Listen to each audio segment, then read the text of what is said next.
Fala pessoal, tudo bem com vocês? Bom, semana passada nós não tivemos aula, né? Vocês me trollaram, um dia foram lá para o passeio, no outro dia ninguém foi para a escola, fingiram que não tinha aula, mas de qualquer forma, é, nós hoje na primeira aula, né, dia 30, essa aula correspondente ao dia 30, nós vamos fazer um encerramento aí sobre a Revolução Russa, do conteúdo que nós começamos a ver na semana passada, retrasada, na verdade. E vamos terminar por aqui, para que na aula que corresponde ao dia 31 nós possamos conversar um pouquinho sobre a crise de 29, né?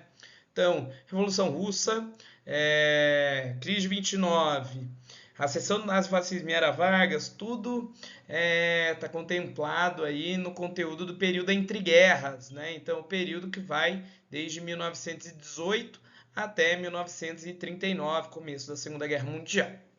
Bom, só para a gente fazer uma retomada de algumas coisas que nós falamos na última aula sobre a Revolução Russa. Trabalhamos aí sobre as características do regime czarista dentro da Rússia. Falei para vocês que havia um processo de modernização que estava em andamento, em que a Rússia, que tinha características apontadas como feudais pelos socialistas da época, estava se modernizando, e isso acabou levando a diversas contradições e diversos projetos para que a Rússia poderia ser a partir aí do começo do século XX. Falei para vocês aí que os socialistas eles vão reivindicar melhores condições de trabalho dentro das cidades, no campo, e muitos daqueles camponeses que haviam sido expulsos do campo como mão de obra, que estavam indo para a cidade, desejavam aí melhores condições de vida dentro do campo, por isso pedindo muitas vezes a nacionalização da terra. As nações não russas, que envolve ali os países onde hoje estão aí a Grécia, a Iugoslávia, né, naquela época, aqueles países da crise dos Balcãs que eu citei para vocês, eles aí estavam querendo maior autonomia cultural e política. Eu falei para vocês, né? Enquanto isso, o rei queria deixar como estava. Falei também aí para vocês que os soldados e marinheiros vão ter um projeto também de reivindicação de direitos, já que eles estavam lutando dentro de guerras como a Guerra Nipo-Russa, que aconteceu no comecinho do século XX. Então, houve aí a primeira revolta em 1905, que ficou gravado aí pelo Sergei Eisenstein no Encoraçado Potemkin. Falei para vocês que os sovietes eles vão ter um papel fundamental desde 1905, já que eles que vão ser os responsáveis por organizar a população, os trabalhadores urbanos, sobretudo os proletários, dentro de conselhos, que essa é a tradução dos sovietes, são conselhos de trabalhadores operários, né? Então proletários urbanos, e o czar, o Nicolau II, vai responder com um autoritarismo dele, né? Uma marca do regime czarista, e vai ter aí o Domingo Sangrento, que é uma das maiores repressões contra a população russa na época. Como resposta, em outubro de 1905, o czar Nicolau II ele cria a Duma, que seria o parlamento, em que as pessoas poderiam manifestar, ter liberdade de expressão, de organização e maior participação política. O que eu falei é que, se isso fosse verdade, não teria revoluções em 1917. Então, logo depois aí desse período de outubro de 1905, o rei acabou voltando atrás. O czar, então, ele vai querer fazer uma modernização econômica, desenvolver a indústria, fazer uma política de redistribuição de terras, mas que não vai atingir todos os camponeses e, ao mesmo tempo, vai manter a concentração política em torno de si. Falei para vocês, né, da criação das leis fundamentais, em que o czar vai ser o responsável por revisar as leis aprovadas pela Duma e, se não concordasse, ele podia até mesmo cancelar e dissolver a própria Duma e vai querer impor a sua vontade sobre os países ali do Balcãs, né? Então, por isso que vai acabar levando aí a crise da Primeira Guerra Mundial. Falei para vocês que por causa dessa dificuldade do czar em aceitar maior participação política, vai haver aí uma divisão dentro do Partido Operário Social Democrata Russo, que vai ser conhecido como Partido Comunista depois. Vai ter o grupo dos mencheviques e vai ter o grupo dos bolcheviques. O grupo dos mencheviques acreditava que era necessário, para alcançar o socialismo, fazer uma revolução em duas etapas. Então, primeiro desenvolver o capitalismo para depois chegar no socialismo. Já Vladimir Lenin, que era o líder dos bolcheviques, fala que não era para fazer nenhum tipo de cessão ao capitalismo, não deveríamos fazer uma transição para o capitalismo. Os camponeses deveriam se juntar aos proletários urbanos e fazer uma revolução definitivamente socialista. O que vai acontecer é que no meio da Primeira Guerra Mundial, o rei, que eu falei para vocês que era um peidão, ele vai abdicar do trono em 1917. E em fevereiro, quem assume vai ser os mencheviques. Portanto, a Revolução de Fevereiro de 1917 vai ser uma revolução menchevique. Então, características dessa revolução. Quando a gente fala sobre a Revolução Menchevique, lembrar aí que estamos falando sobre uma transição em duas etapas, em que primeiro se desenvolve o capitalismo para depois alcançar o socialismo. O que vai acontecer é que não vai se perceber, né, do grupo do Lenin, do grupo dos bolcheviques, uma diferença tão grande assim com relação ao que estava acontecendo antes. Então, o que vai acontecer é que os mencheviques eles vão dar uma continuidade às políticas do czar, né? Então, de industrialização, de concentração de renda, vai manter a Rússia dentro da guerra. Porém, a diferença vai ser a anistia aos presos políticos aí do czar.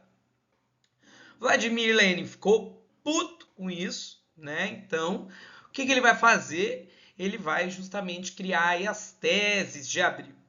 As teses de Abril nada mais é do que um conjunto aí de opiniões que o Lenin escreve em abril de 1917 para falar sobre a tarefa do proletariado aí na Revolução. Então ele acredita que o poder, por exemplo, deveria se concentrar na mão do proletariado e não na mão de uma elite burguesa e com isso, concentrar o poder através dos sovietes. Vocês um pouquinho aí das teses de Abril, mas eu vou passar direto. Então, falei para vocês que das principais questões que o Lenin vai defender é que o poder deveria estar concentrado nos sovietes de proletários urbanos e também dos camponeses. Então, quem deveria dirigir o regime político seriam os trabalhadores e também sua frase principal, né? Paz, terra e pão. Paz, equivalente à saída da Rússia da guerra. Terra, em que as terras seriam nacionalizadas e distribuídas para os camponeses. E pão, dada a fome e a crise alimentar vivida dentro da Rússia, que eles estavam propondo aí o fim da fome com a Revolução Socialista, né? Ele defendia também uma revolução que tomasse diversos países.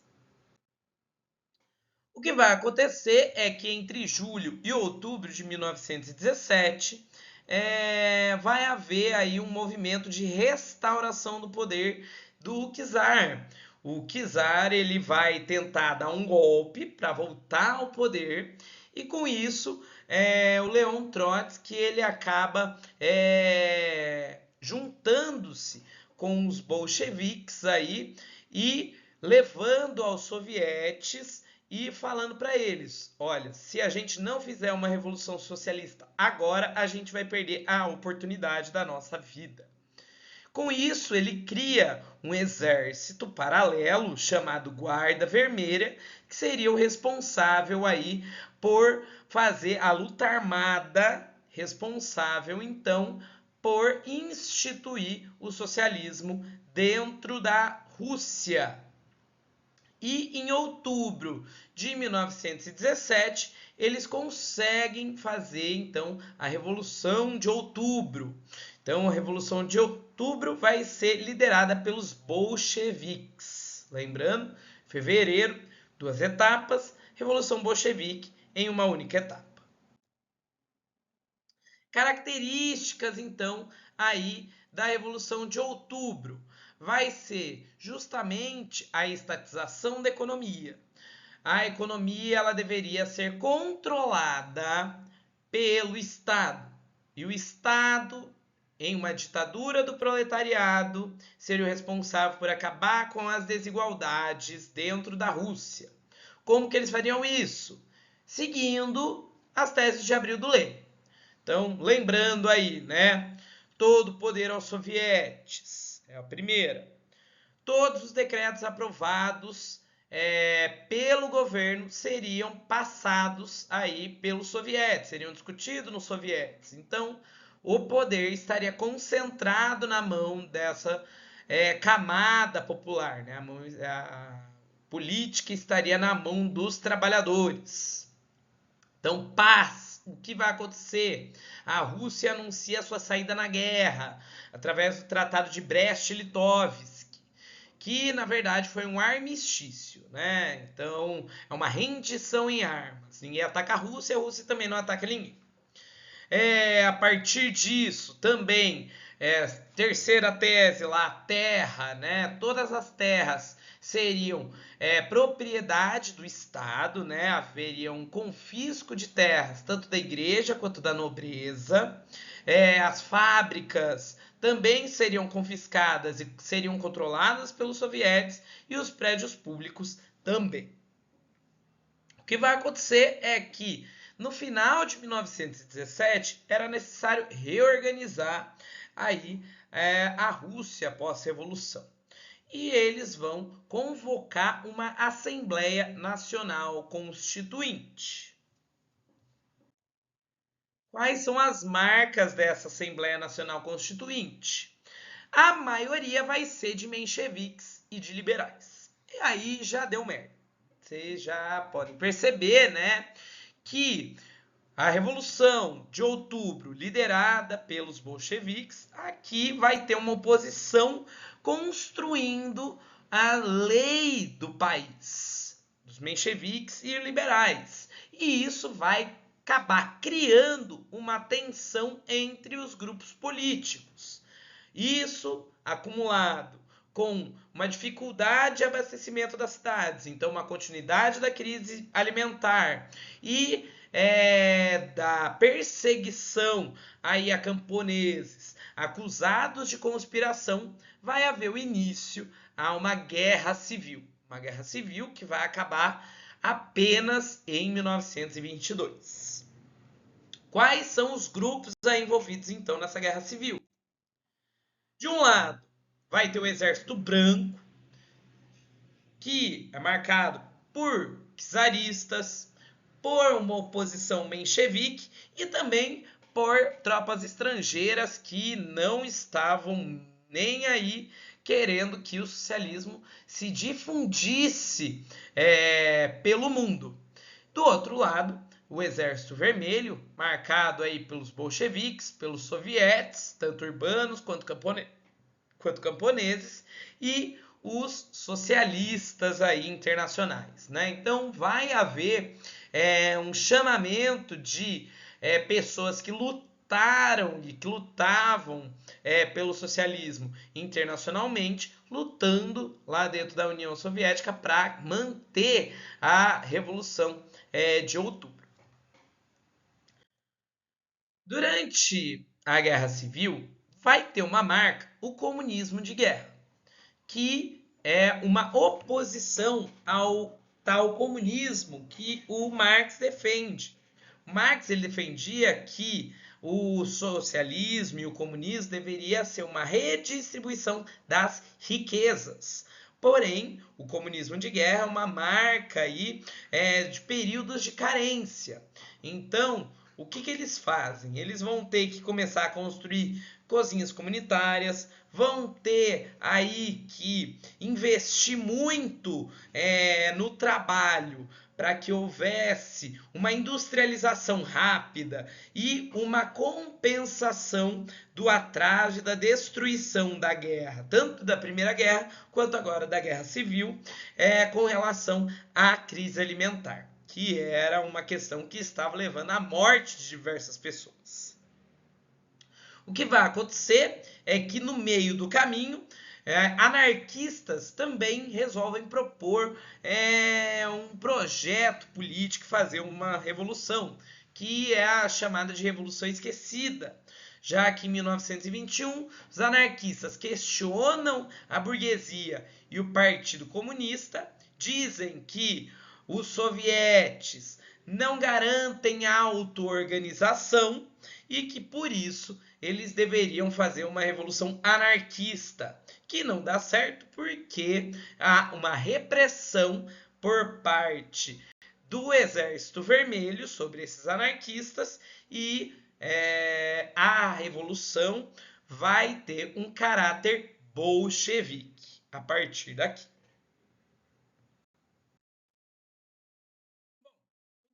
Acontecer é que, ao fim da Guerra Civil, Lenin, líder então do socialismo soviético, líder do Partido Comunista e líder dos bolcheviques, tem uma nova proposta de economia, que aqui é a chamada de economia mista. O que é a economia mista? A economia mista é quando você mistura capitalismo com socialismo dentro de uma mesma economia, de uma mesma proposta econômica. Vai haver uma economia dirigida pelo mercado. Economia dirigida é a economia socialista, uma economia dirigida pelo Estado, e uma economia de mercado, que é a economia capitalista. Então, é permitida aí as propriedades privadas, as empresas privadas, porém, quem vai controlar a economia é o Estado. Essa é a característica da NEP. É uma mescla entre o que seria aí o capitalismo e o socialismo dentro da economia. Em 1922, nesse período aí de fim da Guerra Civil, vai haver também a criação da União Soviética, né? A União das Repúblicas Socialistas Soviéticas, e uma reorganização dentro da própria Rússia. O que vai acontecer é que essa NEP vai ser uma marca do governo do Lenin, que infelizmente vai morrer 2 anos depois aí do fim da Guerra Civil e também no início da União Soviética. Com isso, uma disputa interna do Partido Comunista vai marcar o processo de passagem do poder. De um lado, vai ter o Leon Trotsky, aquele mesmo que fez a bolchevização lá atrás, que eu falei para vocês, dos sovietes, que defendia que o socialismo deveria ser difundido pelo mundo, e o Joseph Stalin, que defendia um socialismo em um só país. A partir desse período da disputa interna do Partido Comunista, Stalin vence e começa aí o governo stalinista. E aí vai ter características bem diferentes do governo do Lenin. E aí eu coloco uma pergunta aqui para a gente começar a pensar um pouco sobre o governo do Stalin, que a Rússia, pós-revolução, ela é uma nova Rússia? Ou quais são as características aí do stalinismo?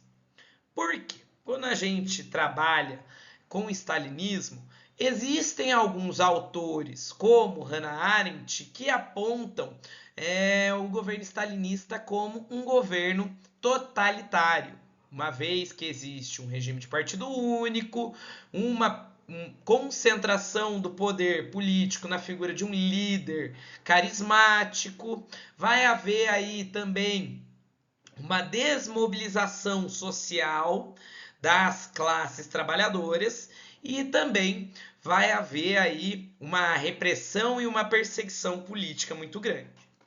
O que é um erro, visto que o totalitarismo é uma marca aí de governos de extrema direita. Hannah Arendt defende que o stalinismo seria um governo totalitário porque ela acredita que o governo liberal seria a melhor alternativa para a garantia das liberdades do povo. O que se mostra ser falso, visto que o contexto todo da década de 1920 de liberalismo levou ao autoritarismo e tendências autoritárias apoiadas aí pela própria população. Bom, marcas então aí dessa organização política e econômica sob Stalin. A partir de 1924, o Partido Comunista passa a substituir os sovietes e a ser aquele que vai concentrar, verticalizar as suas decisões. Vai haver inicialmente a manutenção da economia mista dentro da NEP, porém, devido à fome, baixa produtividade, desemprego e crise financeira, foi percebido que era necessário mudar essa política econômica. Por isso que a marca do governo do Stalin vão ser os planos quinquenais.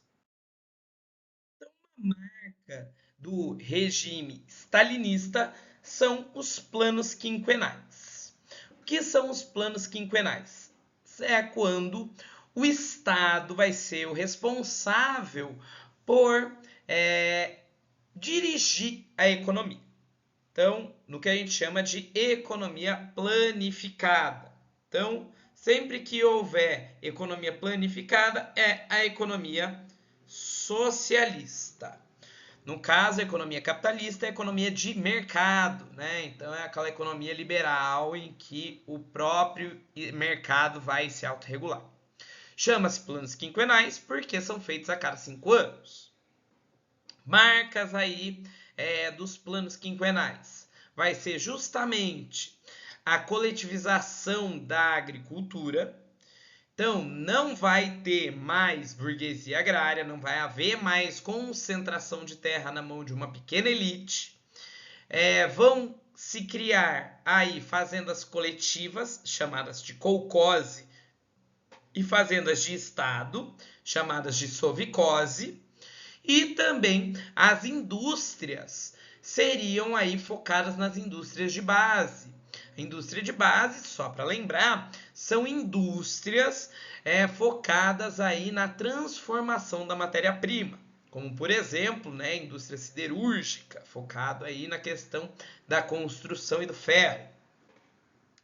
E aqui, como eu havia falado para vocês, né, o autoritarismo soviético ou o autoritarismo stalinista concentra-se a partir de 1928, quando Stalin começa a concentrar poder em torno de si próprio e a apaga e acaba aí com a participação política, já que nem os sovietes, nem a então Duma, lá que eu havia falado para vocês, vai ser mais uma realidade.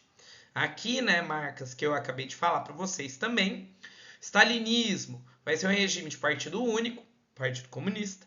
O poder vai ser concentrado na figura do próprio Stalin e a sua personalidade vai ser cultuada, né? Vão ter diversos quadros, imagens, né? Focados aí na sua própria figura. Os opositores vão ser perseguidos e os trabalhadores vão acabar se desmobilizando. Bom, isso foi um resumo breve aí do que nós precisávamos encerrar sobre o tema de Revolução Russa. Vou deixar para vocês aqui embaixo um forms para que vocês respondam aí com 2 perguntinhas sobre esse tema, só para fazer uma breve revisão. E até amanhã, que então a gente vai falar sobre crise de 29. Então, qualquer dúvida, estou à disposição, só mandar aí para mim que a gente responde. Bons estudos, gente!